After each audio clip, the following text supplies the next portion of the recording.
Matapos nga ang napakahirap na stunt ni Bel Mariano, ay talagang sinundan pa ito ng isang TikTok dance craze na talaga nga namang nagpakilig sa marami dahil nagawa pa nga raw nilang mag-TikTok sa kabila nga ng napakahirap na stunts ni Bel.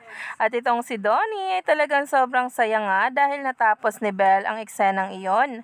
At narito na nga ang ating latest update tungkol mismo kay Donnie at Belle kung saan ang TikTok video nila ay umani na nga agad ng maraming views. At sa mga hindi pa nga nakakakita, ito nga mismo ang tinutukoy ko. Alamin nga natin ang nasabing post ngayon na nagtitrending na at pinag-uusapan.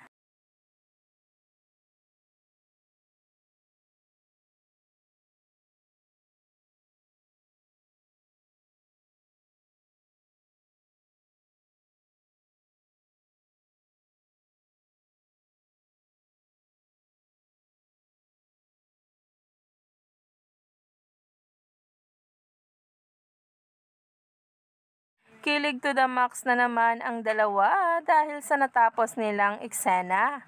Lalong-lalo na nga sa in-upload na TikTok video na kung saan ay kilig na kilig at himlay na himlay ngayon ang marami. Makikita mo nga talaga na napaka-professional nila pagdating sa kanila mismong mga ganap. At syempre, nag-i-enjoy din at hindi nawawala ito. Ito nga nakakagandahan sa dalawa kung saan ay papakita nila ang galing at the same time nag-i-enjoy. Kaya naman, stay tuned lang.